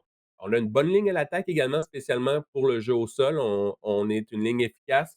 Ça a permis à Chuba Hubbard également de connaître une bonne saison, d'avoir une certaine éclosion l'année dernière, le porteur de ballon canadien. Donc, je dis pas que j'adore l'attaque des Panthers, mais je vois la lumière au bout du tunnel en attaque. On a une direction du côté des Panthers et je pense que même Dave Canales, si on veut parler de l'entraîneur, c'est un bon entraîneur-chef ici. Je pense qu'on a une direction, on s'en va dans la bonne direction enfin là en Caroline. On a signé plusieurs de nos joueurs durant la saison morte du côté des Panthers à Caroline. On n'a pas été nécessairement très actifs au niveau du marché des joueurs autonomes. Mais on a reçu une question par courriel de la part du fan numéro 1 du podcast Sac du Car, Régis Fortin. Eh bien, Régis nous dit que certains carrières semblent avoir besoin de plus de temps pour se développer. Par exemple, Baker Mayfield qui s'épanouit maintenant à Tampa Bay après avoir passé au travers de 3 équipes, après avoir été membre de 3 formations. Alors, croyez-vous que ça pourrait être l'année d'éclosion pour Bryce Young, qui est surpris avec ses performances en fait de saison dernière? Bon, on vient d'en parler du côté de Bryce Young, comment il est en mesure de terminer la saison en force. Ça va dépendre également, tu viens de parler de Tate McMillan, parce que McMillan, son attitude, ça va être quelque chose à surveiller. Parce qu'on se fie sur lui pour devenir la cible numéro 1 de Bryce Young. Mais pour ça, tu dois être fiable. Pas juste sur le terrain, mais également dans la salle de classe. Lors des entraînements, tu dois donner ta pleine mesure. Puis à l'Université d'Arizona, c'est une chose qu'on entendait de la part de Tate McMillan, c'est qu'on mettait en question par moment son éthique de travail au sein du groupe d'entraîneurs. C'est comme s'il avait eu la grosse tête en raison des succès qu'il avait eu lors de son avant-dernière saison dans les rangs universitaires. Alors ça va être quelque chose à surveiller de son côté. Et la ligne à attaque a beaucoup mieux joué également en deuxième moitié de saison du côté des Panthers à Caroline. Il faut le mentionner. Alors ça a aidé au développement de Bryce Young.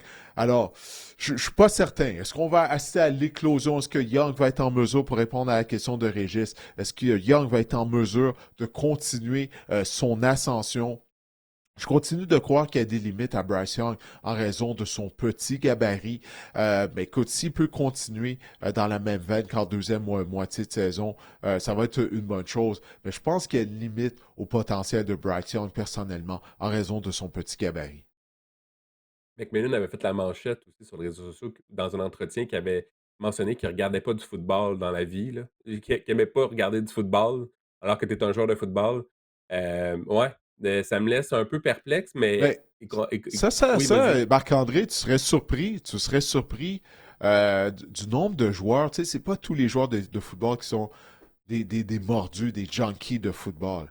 Tu sais, c'est pas tous les joueurs de football qui sont des grands fans de football, qui en mangent. Tu sais, il y en a pour qui, bon, ils sont très talentueux, puis ils ont été en mesure de décrocher une bourse. Là, non seulement ça, ils sont tellement talentueux qu'ils sont repêchés dans la NFL, mais ce ne sont pas des amoureux du football. Ils vont pas en regarder. Pour eux, c'est un travail. Puis une fois qu'ils arrivent chez eux, ben, ils passent à autre chose. Alors, c'est ça qu'on questionne d'une certaine façon du côté de Tate McMillan. Son amour du football, à quel point il aime ça. Puis ça va être mis à l'épreuve. Une fois que tu arrives dans les rangs professionnels, c'est pas comme à l'université où il y a une limite de temps de 20 heures par semaine qui peut être consacré aux entraînements. Là, c'est comme si tu joues au football à temps partiel. Tu dois aller, bien sûr, à tes cours et tout. Mais là, quand tu es dans les pros, là, c'est ton emploi à temps plein. Là. Alors là, ça met à l'épreuve vraiment à quel point tu aimes jouer au football. Est-ce que tu aimes simplement qu'est-ce que le football t'apporte ou tu es vraiment en amour avec ton sport? C'est ça qu'on va découvrir avec Tate McMillan au début de sa carrière. Je pense que le point névralgique des succès là, des Panthers en 2025, ça va être la défense du dit. L'année passée, on était tout simplement historiquement euh, je te dirais mauvais, médiocre, là, spécialement en défense, spécialement contre le jeu de course. L'année dernière, on a accordé 31 points par match en moyenne. C'est le troisième plus haut total en 20 ans dans la NFL. La défense, elle a été tout simplement exécrable. On a seulement eu Wow, 32 c'est sacs du spectaculaire, corps en ça. 2000. Ouais, 32 sacs du corps, seulement troisième plus bas total en 2024. On mise beaucoup, et écoute, là, on était à une autoroute pour les équipes adverses au sol. On mise beaucoup sur le retour de Derek Brown, là, le joueur de ligne défensive, qui est comme la pierre angulaire un peu pour contrer justement à lui seul ce jeu au sol. On a fait signer un contrat à Bobby Brown également, 332 livres, qui pourrait aider également à ce niveau-là. Mais il faut vraiment pour connaître du succès en attaque, ça passe aussi par la défense. Il faut arrêter le jeu au sol du côté des Panthers en 2025. Oui, puis on est conscient de ça, hein, clairement, là, avec la mise sous contrat de Bobby Brown. Comme tu l'as dit, on va miser sur le retour au jeu de Derek Brown aussi. Donc, on en est conscient du côté des Panthers de la Caroline. Ça, on s'est débarrassé du bois mort, là, je vais être poli en disant ça, mais de Davion Clowney, qui n'est pas de retour. Shaq Thompson, lui, il a eu une belle carrière du côté des Panthers de la Caroline. Ça faisait longtemps qu'il était là. La saison recrue de Thompson, c'était lorsque les Panthers ont participé au Super Bowl secondaire de ligne. Il est maintenant un membre des Bills de Buffalo. Mais c'est vrai, ça commence par arrêter la course. Cette histoire du succès en défense, tu dois être en mesure d'arrêter l'attaque terrestre des équipes adverses. Comme je le mentionnais, on a re-signé plusieurs de nos joueurs du côté des Panthers à Caroline, dont le demi-coin J.C. Horn, qui est un des meilleurs demi-coins de la NFL. Puis il a touché le gros lot, Marc-André. Une prolongation de contrat pour l'ancien joueur de première ronde de 4 ans, 100 millions de dollars valeur maximale pour J.C. Horn, qui doit rester en santé toutefois. S'il en a raté des matchs depuis le début de sa carrière, mais quand il est dans la formation, on mise sur un vrai demi-coin numéro un. Exactement, exactement. J.C. Horn qui est, selon moi, avec Derek Brown, là, les deux joueurs importants en défense qui pourraient améliorer. Écoute, en un claquement de doigts, ces joueurs-là, dès qu'ils sont sur le terrain, la défense des Panthers risque d'être meilleure. Mais encore là, arrêter le jeu au sol, arrêter. Écoute, il faut être meilleur en défense. C'est ça qu'on doit retenir là, du côté des Panthers. Si on veut, à tout le moins, batailler là, pour une place en éliminatoire dans cette division-là. Alors, si la défense à Caroline est améliorée, On va jeter un coup d'œil au over-under des Panthers. Est-ce qu'on sera en mesure de décrocher 7 victoires? L'over-under des Panthers est à 6 et demi, 6 victoires et demi. Qu'est-ce que tu penses de ça, toi, Marc-André? Est-ce qu'on va décrocher au moins 7 victoires du côté de Bryce Young et la Caroline? On avait 5 victoires l'année dernière. Pour avoir le plus, il faudrait C'est se juste 2 rendre de à 7. plus. Exactement, c'est ça, je suis en train de faire le calcul à haute voix. C'est seulement 2 de plus. Est-ce qu'on pense je pense qu'on va avoir une progression du côté des Panthers. Ça va dépendre de Bryce Young. Je pense que 7 victoires, c'est atteignable. J'ai mis plus dans mon cas, mais est-ce que je pense qu'on va avoir une fiche de 500 ou supérieure à 500? Je penserais non. Je pense qu'on peut s'attendre à 7-10, 8-9, pas de série, pas d'éliminatoire d'après moi pour les Panthers cette saison. Mais oui, on va avoir une progression. Je pense que 6,5, je mettrais plus dans mon. Hmm, je vais dire Ouais, moins. c'est. Ça va être aux Ouais. Panthers de me prouver qu'ils peuvent gagner au moins 7 matchs. Ça va être à la Caroline de me prouver ça. Pour moi, il y a encore des points d'interrogation. Est-ce qu'on est en mesure de passer à l'étape suivante? Euh, non, écoute, parce que la défense était très mauvaise, hein. Comme tu as parlé des statistiques, à quel point qu'on a eu des ennuis. Ça va être aux Panthers de la Caroline de me prouver qu'ils peuvent gagner au moins 7 matchs. Alors moi, je vais choisir l'under du côté de la Caroline. Ça n'a rien à voir avec Bryce Young, mais la défense, comme tu l'as si bien dit, elle était vraiment mauvaise, hein, tu sais. On parlait beaucoup de Bryce Young en début de saison lorsqu'il jouait mal, mais défensivement, c'était épouvantable. Alors, j'ai hâte de voir ça. C'est aux Panthers de me prouver qu'ils peuvent gagner au moins 7 matchs. Alors, on va se tourner maintenant du côté du volet Fantasy Football pour la Caroline. On parle de Bryce Young énormément depuis quelques minutes. En termes de Fantasy Football, est-ce que tu crois que Bryce Young est un carrière partant? Non, ne sera pas repêché dans vos ligues à 12-14 équipes, assurément. Mais peut-être mettre des chiffres, c'est ce qu'on dit depuis tout à l'heure. Entre la semaine numéro 12 et la semaine numéro 18, Bryce Young, quart numéro 8 en termes de points par match au niveau fantasy et une moyenne de 25 verges au sol. Ça, c'est quand même intéressant. De parler également qu'il peut apporter quelque chose, une dimension avec ses jambes. Ça, c'est toujours payant au niveau fantasy. Il est le quart numéro 24 en ce moment au niveau fantasy. Euh, je vais vous dire une affaire. Moi, Bryce Young, là, si j'ai un corps à mettre sur mon banc en fin de repêchage, puis voir ce qui se passe, là, juste savoir comment le début de saison va pour une ou 2, 3 semaines. Si j'ai pas trop de blessés, c'est un gars que je peux attendre. Pour moi, c'est mon choix en ce moment. C'est le corps idéal pour moi. Je veux pas que ce soit mon corps partant, évidemment, mais je veux voir si la fin de saison, ce n'était que la poudre aux yeux, ou si c'était vraiment la réalité. Si Bryce Hmm. Young va éclore en 2025. On a vu le potentiel qu'il peut avoir lorsqu'il joue avec confiance. C'est mon corps que je mets sur mon banc en ce moment. Ça peut changer, là. On est quand même juste au mois de juillet. Il peut avoir d'autres. Écoute, le fantasy, tu es en constant mouvement, en recherche d'informations, tu changes d'idée régulièrement. Oui. Mais je trouve que Bryce Young, en ce moment, c'est un excellent billet de loterie pour mettre sur votre banc en fin de repêchage. Juste pour voir là, si c'était vraiment c'est ce qu'on a vu l'année dernière, ça pourrait être la réalité cette saison.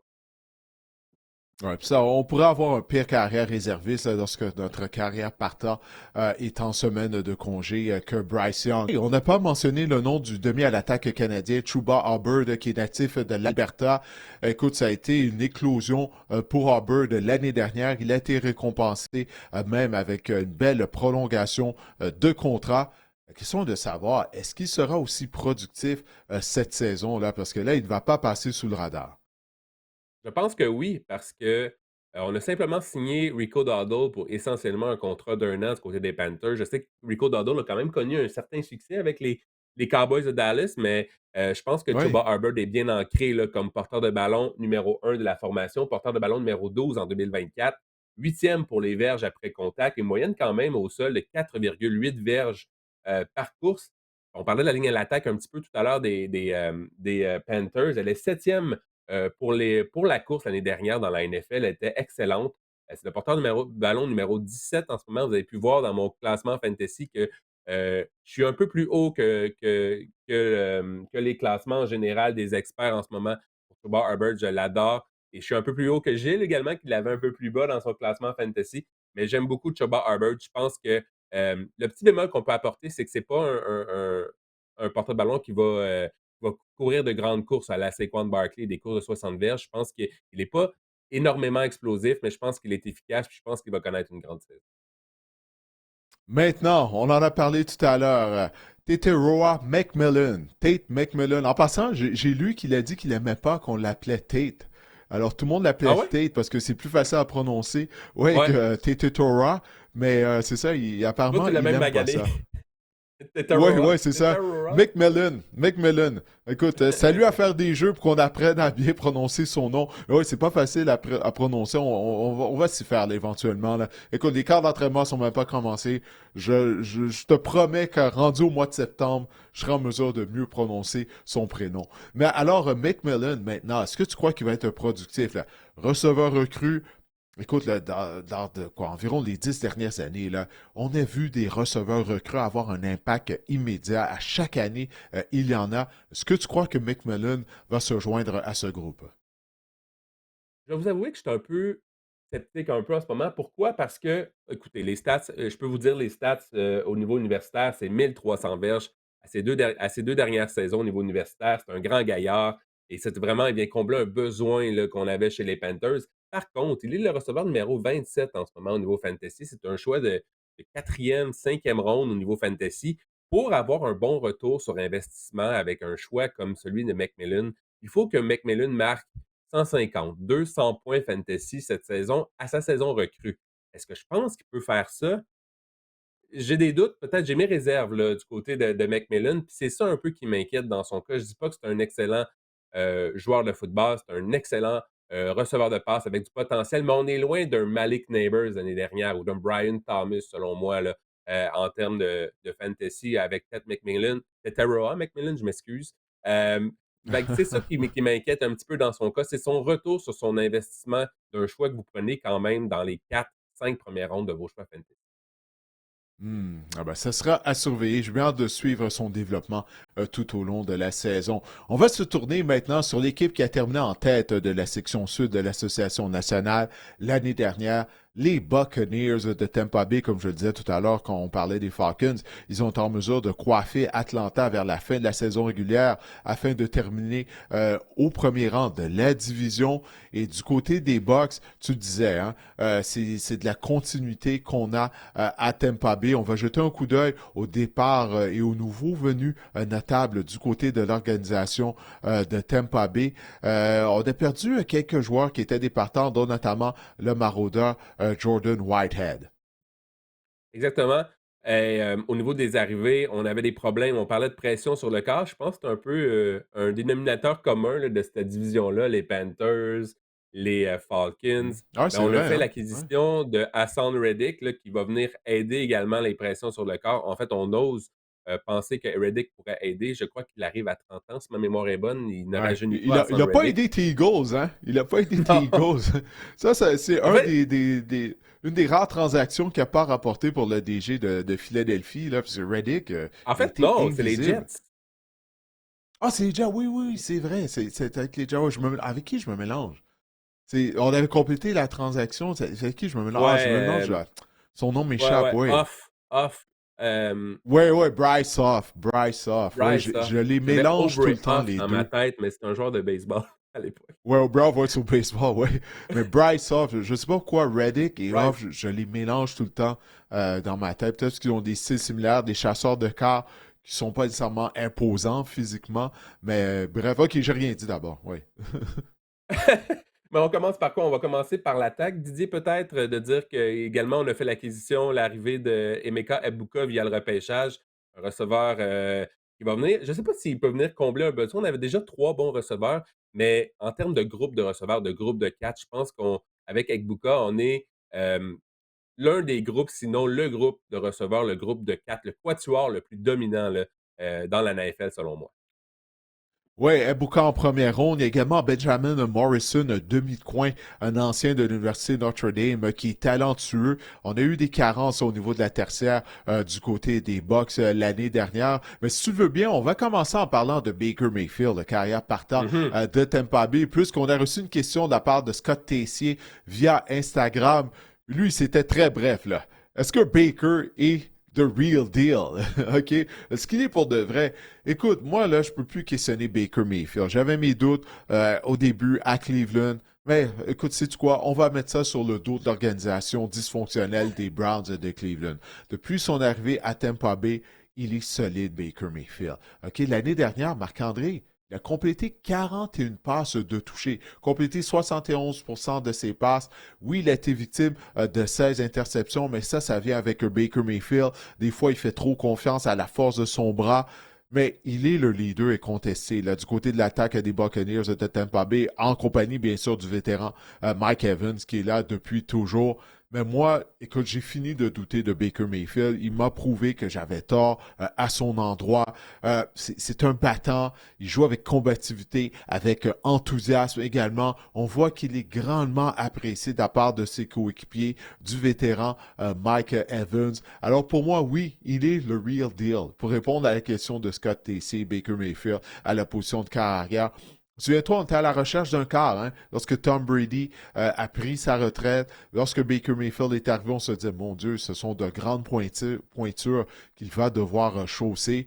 Mais il n'y a pas grand-chose qu'on peut lui reprocher à Baker Mayfield depuis qu'il s'est joint aux Bucks. Il n'y a rien à son épreuve, vraiment, Baker Mayfield. Et la statistique, pour moi, la plus incroyable, c'est qu'il va en être à un huitième coordinateur offensif différent en autant de saisons dans la NFL. Incroyable, hein? Baker Mayfield. Et est-ce que ça change quelque chose au niveau statistique? Ben, depuis 2 ans, pas vraiment, parce qu'il l'a lancé pour plus de 4000 verges lors des 2 dernières années. C'est sûr que son ratio de passes de toucher était de passes et passes de toucher, donc, était d'à 7,2. C'est extrêmement élevé. J'en ai parlé peut-être au point de vue fantasy, mais ça reste que, aussi dans la réalité, on pourrait s'attendre à peut-être une régression dans son cas, mais de l'autre côté, on lui a donné une autre arme en attaque, un autre receveur en Egbuka, avec Chris Godwin en santé, avec Mike Evans, avec même Jalen McMillan. On a même Cade Otton, qui n'est pas un mauvais ailier rapproché. On a des porteurs de ballon qui capent des ballons. Écoute, tout est en place, Didier, là, pour connaître une autre saison incroyable en attaque. L'année dernière, l'attaque des Buccaneers, quatrième pour les points par match et troisième dans la NFL pour les verges par match. Et Liam Cohen est parti pour Jacksonville, mais comme on parlait de continuité tout à l'heure, c'est ça, on a promu le coordonnateur du jeu aérien, Josh Wizard, au poste de coordonnateur offensif. Donc, je pense que vraiment, là, l'attaque des Buccaneers, c'est une attaque là, qui va être encore une fois dévastatrice, selon moi, cette année. Kate Horton, tu fais bien de mentionner son nom parce que lorsque Mike Evans s'est blessé, souviens-toi, Evans avait raté quoi, au moins 4 matchs en raison d'une élongation musculaire aux Mhm. ischio-jambiers. Là, Hutton, soudainement, il était devenu le receveur numéro 2. Même, on a perdu le service de Chris Godwin aussi, qui avait subi une fracture à une cheville.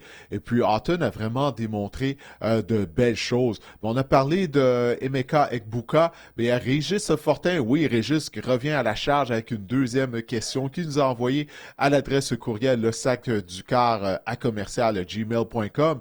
Croyez-vous que le premier choix des Buccaneers, le receveur Emeka Egbuka, aura des opportunités de s'illustrer à Tampa Bay?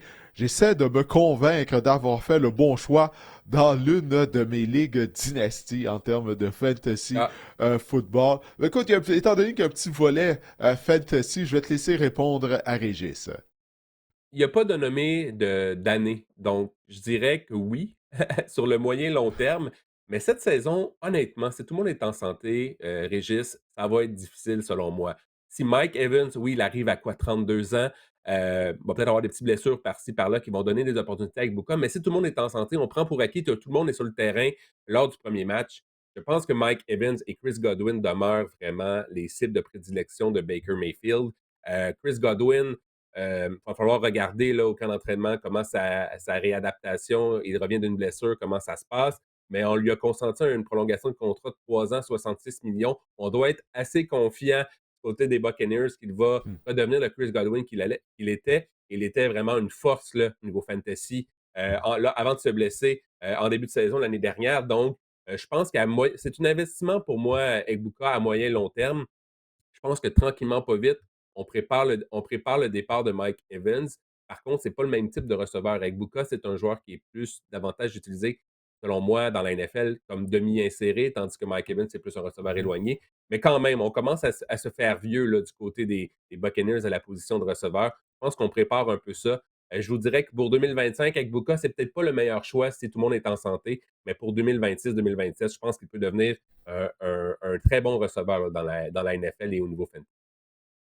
Moi, je ne sais pas si tu avais lu ou entendu les commentaires de Mike Evans durant le mini-camp des Buccaneers de Tampa Bay. Il est allé de commentaires très élogieux à l'endroit d'Egbuka. Il n'y a pas juste Evans, il y a d'autres de ses coéquipiers qui disaient, écoutez, déjà, il a l'air d'un vétéran de la façon dont il court ses tracés de passe. Il ne faut pas oublier que Egbuka, dans toute l'histoire du programme des Buckeyes Ohio State, puis, crois-moi, là, il y en a eu plusieurs bons receveurs là, qui ont passé à l'Université Ohio State. Là. On remonte au début des années 80 avec Chris Carter. C'est une usine de receveurs de passe. Egbuka a été un des receveurs les plus productifs dans toute l'histoire du programme. Ça veut dire quelque chose, ça, crois-moi. Alors, j'ai hâte de voir ça en termes de fantasy football. Est-ce qu'il aura un impact dès cette année? Peut-être pas, mais on va voir, on ne sait pas. Là, si Mike Evans se blesse, puis là, soudainement, on doit utiliser plus souvent Egbuka ou Godwin, comme tu l'as dit. On va voir s'il est complètement remis de sa blessure. Ben, la porte pourrait s'ouvrir pour Egbuka afin qu'il ait un impact au niveau du fantasy football dès sa première année dans la NFL. Ben, maintenant, écoute, Marc-André, la défense des Buccaneers, tu sais, j'en Non, ai non, parlé tout à l'heure. non. Ouais, Je vas-y, pense qu'il quoi? faudrait parler de peut-être un mot sur Tristan Wirfs là, qui pourrait rater, le début de la saison. Je pense que ça Oui. pourrait être quelque chose qui pourrait on parle des bienfaits de l'attaque Hmm. des Buccaneers qui pourrait être explosive. Je pense que, Tristan Wirfs là, qui va rater on doute qu'il va rater les 4 premiers matchs de la saison. Ça pourrait Oui, jouer ça, c'est vraiment sur assuré, les l'attaque, 4 premiers, oui. des Buccaneers. OK? Oui, étant donné que son nom a été placé sur la pop list, alors du moment qu'on place un joueur sur cette liste, j'ai pas de terme français là, pour la pop list, PUP, ben ça assure que le joueur va rater les 4 premiers matchs de la saison. La liste des Works qui petits a subi chiots. non, non, non, c'est pas ça que ça Ah, veut pas dire. cette Ça, pop-là? OK. ouais, ça, c'est, non, non, c'est pas celle-là. Non, non, non. C'est, c'est la liste des joueurs qui sont pas en mesure là, de prendre part à des activités physiques, parce que C'est Works des blagues. est ennuyé depuis plusieurs semaines à une blessure. Je sais que c'était une blague. J'ai ri. C'est un signe que j'ai compris que c'est une farce. Ben, c'est ça. Ça La pour pop dire que list, c'est la liste d'attente au berger blanc. Non, non. oh, ben, je vais. OK. Tristan Wirfs, ce que j'essaie de dire, c'est que ça faisait des semaines qu'il est ennuyé par une blessure à un genou. Il portait même une orthèse lors des entraînements des Bucks durant la saison morte. Puis là, on s'est rendu compte qu'on n'a pas le choix, que cette blessure-là ne veut pas partir. Alors, il a subi une intervention chirurgicale qui va faire en sorte qu'on vient de le dire, il va rater le début de la saison régulière. Tu fais bien de le mentionner parce qu'il est un des meilleurs bloqueurs à gauche de la NFL. Et pas juste ça, pas juste au niveau de la protection, mais pour ouvrir le chemin aux porteurs de ballon des Buccaneers de Tampa Bay.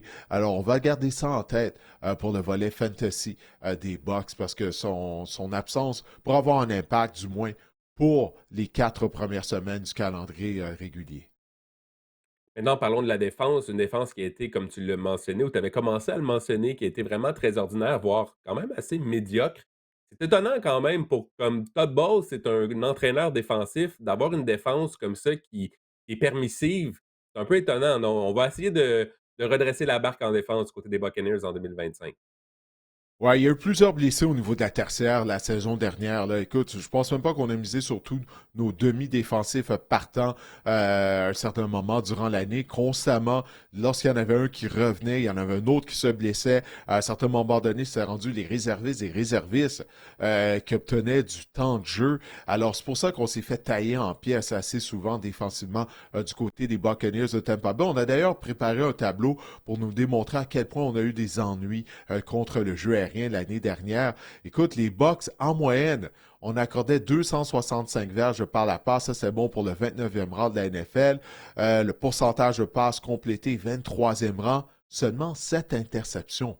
OK, Marc-André, ça leur Mhm. a valu la 29e position du côté de la NFL.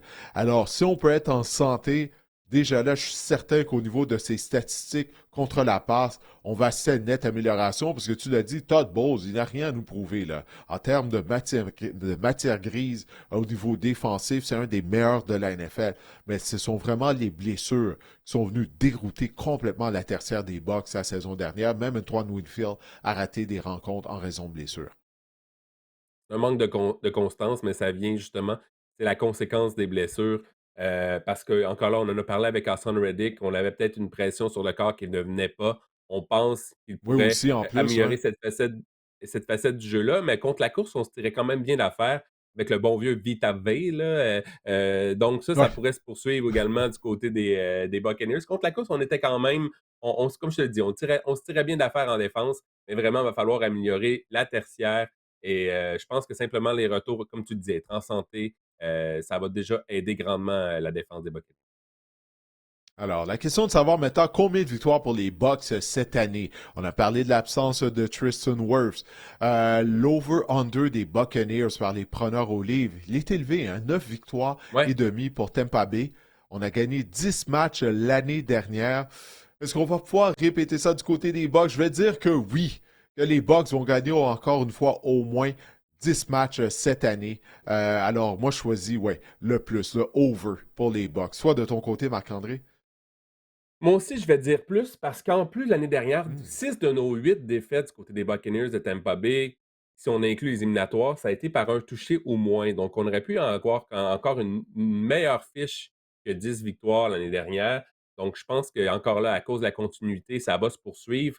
Et savais-tu, Didier, que les Buccaneers sont sur une séquence de 5 saisons consécutives en éliminatoire? C'est la plus longue dans l'association nationale. Hmm. Alors, Baker Mayfield qui a saisi le flambeau des mains de Tom Brady. Mais sérieusement, là, la mise sous contrat de Baker Mayfield, ça a sauvé la concession. Parce que je ne sais pas si on aurait fait à la suite de la retraite de Tom Brady. Mais non, je n'étais pas au courant de ça. Du moins, je n'avais pas réalisé ça, qu'on avait une si longue séquence du genre du côté des Bucks. Bon, mais qu'est-ce que ça veut dire, là, tout ça? Ça fait un petit bout de temps qu'on parle des Buccaneers. Mais qu'est-ce que ça veut dire en termes de fantasy football? Est-ce que tu crois, là, tu as déjà commencé à en parler tout à l'heure, du côté de Baker Mayfield, tu t'attends peut-être à une baisse de régime cette année en termes de fantasy? Je me questionne en fait, je viens d'avoir cette pensée-là dans la tête, là. Je me questionne en fait si les Rams auraient peut-être pas dû garder Baker Mayfield finalement, au lieu de faire confiance à Matthew Stafford. Bref, il était avec eux en fin de Ah, saison, je là, on pense s'en pas. souvient. Écoute, on a été à une victoire de participer au Super Bowl l'année dernière du côté des Rams. Mais il y Ouais. a des Panthers. Souviens-toi, à un moment donné, Baker Mayfield, il se promenait d'équipe en équipe. Lorsqu'il était en Caroline, il y avait une vidéo qui avait fait surface. Écoute, durant les entraînements, il n'avait même pas de répétition à la position de quart arrière. On l'utilisait comme ailier défensif sur l'équipe d'entraînement. Là, imagine-toi, Baker Mayfield, qui est maintenant un carrière étoile, pierre angulaire de l'attaque des Buccaneers de Tampa Bay. Les Bucks auraient pu l'utiliser, les Bucks. Les Panthers, à l'époque, quand ils étaient à la recherche de carrière, puis on lui donnait même pas de répétition. En tout cas, chapeau à Baker Mayfield. Lui, il n'a jamais arrêté de croire en lui-même, là, clairement, alors que plus personne ne croyait en lui. Moi, il a gagné mon respect, Baker Mayfield. C'est fou comment le bon système au football peut faire une énorme différence sur un joueur, peu importe la position. C'est ça c'est ça pour moi qui est impressionnant au football. Dépendamment, un bon joueur dans un bon système, tu peux changer de système, tu peux devenir si mauvais, tu peux être si bon, tu peux être élite dans un système. Bref, moi, ça me fascine toujours ça avec le football. Mais si on en revient au niveau fantasy, Ouais. Didier, Et la 4500 confiance des verges. entraîneurs aussi, hein? Ouais. Sentir que les entraîneurs ont confiance en toi, ce qui n'était pas nécessairement le cas lorsqu'il était à Cleveland. Ouais, ouais, ouais.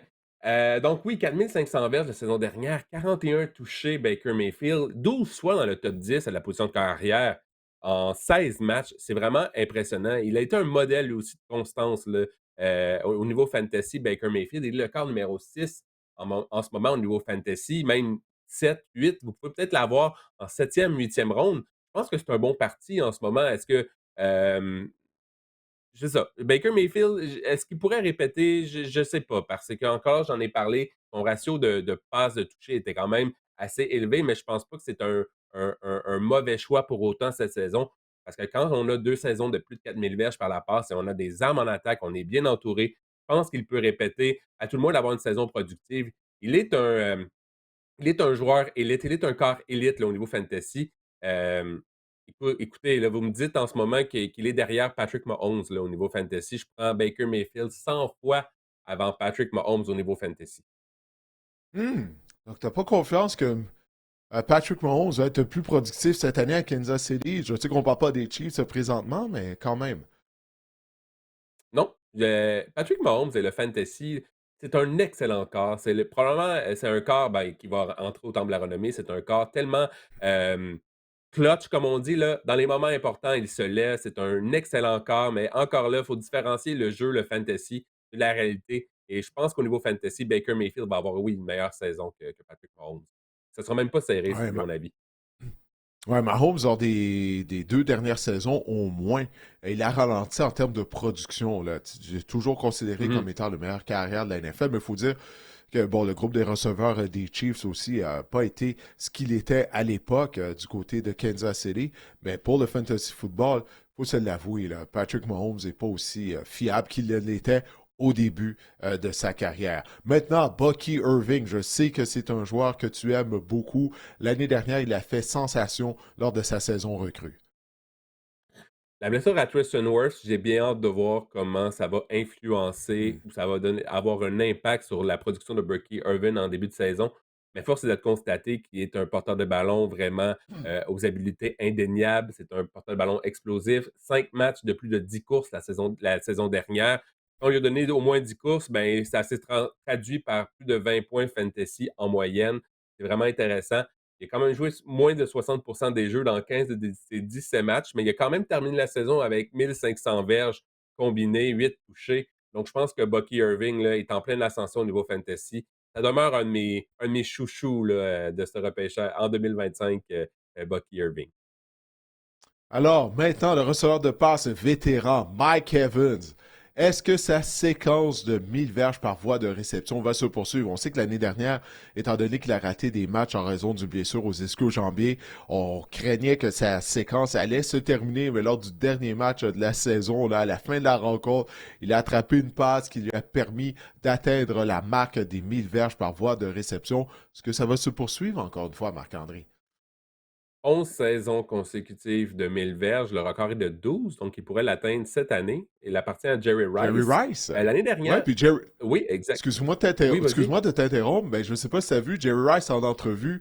Ben, il a dit qu'il souhaitait voir Mike Evans justement égaler son record. Il a dit qu'il avait absolument aucun problème parce que ben, Jerry Rice, c'est un joueur qui était très travaillant. C'est pas juste son talent, mais l'éthique de travail de Jerry Rice, elle est légendaire. Alors, si Jerry Rice donne son approbation à Mike Evans, ben, comme il a dit, c'est qu'il admire ce que Evans a été en mesure d'accomplir depuis le début de sa carrière, son éthique de travail. Alors, Jerry Rice a dit qu'il serait heureux de partager ce record avec Mike Evans. Je ferme ma parenthèse. Non, non, mais c'est très bien. Ce que ça nous dit au niveau fantasy, c'est que si Mike Evans veut tenter d'égaler le record de Jerry Rice, ce que ça me dit, c'est que s'il est sur le terrain, il va être impliqué. Donc, ça me dit qu'il va recevoir des ballons en sa direction. Il y a eu des petits bobos l'année dernière, Mike Evans, mais il n'a jamais disputé moins de 14 matchs lors de ses 3 dernières saisons. Fait que c'est quand même, il est quand même régulièrement sur le terrain. Mike Evans, receveur numéro 9 l'année dernière pour conclure la saison. Il est le receveur numéro 13 en ce moment. Pourquoi? Parce qu'évidemment, il a 32 ans, c'est un vieux receveur de passe, c'est un vétéran. Je pense quand même que lorsque vous arrivez en troisième ronde en ce moment de vos repêchages fantasy, que Mike Evans est encore disponible, c'est un gars qui assure quand même une certaine fiabilité, là, une certaine production également au niveau fantasy. Je pense qu'il peut s'avérer un bon choix lorsque vous arrivez en troisième ronde. Puis c'est le train même jusqu'en quatrième. Là, encore là, c'est le Nirvana. Sautez là-dessus. Mais ouais, Mike Evans, tant qu'il est sur le terrain, il va être productif parce que, encore là, quand on a un record à notre portée, des fois, on a tendance là, peut-être à forcer la note du côté de Mike Evans, du côté des Buccaneers. Je m'attends un peu à ça, spécialement si on arrive en fin de saison et qu'il est quoi à quelques verges du record. Là.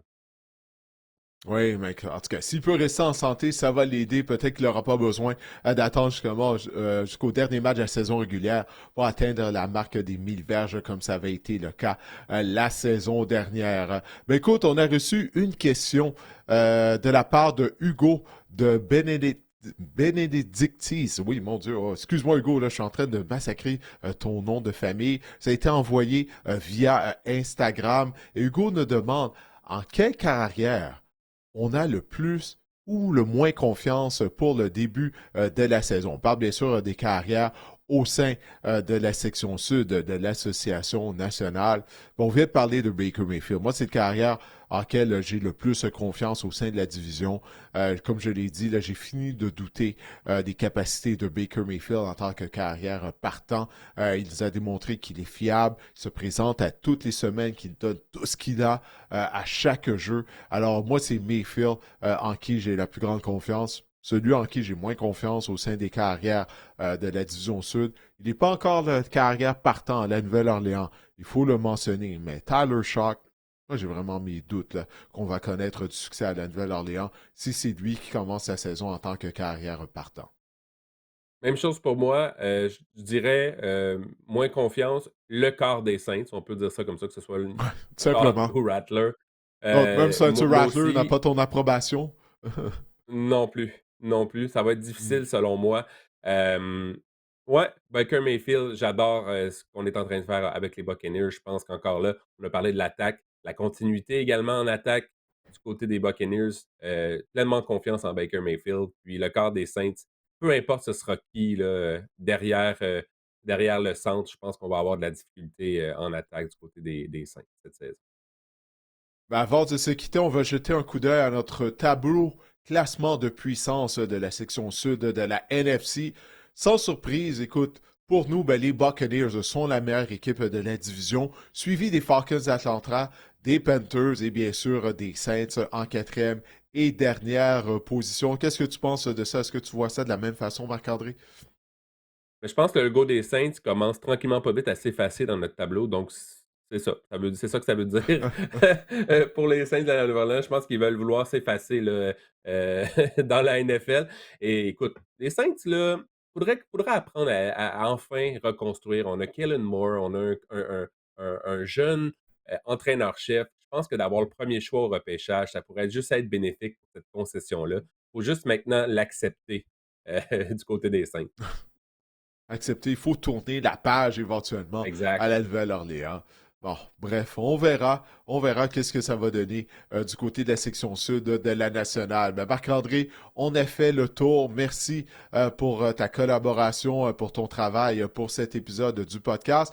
On espère que vous avez apprécié notre tour d'horizon, notre survol de la section sud de la NFC. Je vous rappelle que pour les prochaines semaines, d'ici au début de la saison régulière, on va avoir 2 épisodes par semaine pour vous du podcast Le Sac du Quart. Notre épisode régulier, on parle bien sûr des Alouettes, des actualités de la NFL, mais à chaque semaine, on va y aller d'un survol d'une des 8 divisions de la NFL. Alors, je vous souhaite de passer une bonne semaine et on vous reparle dans quelques jours.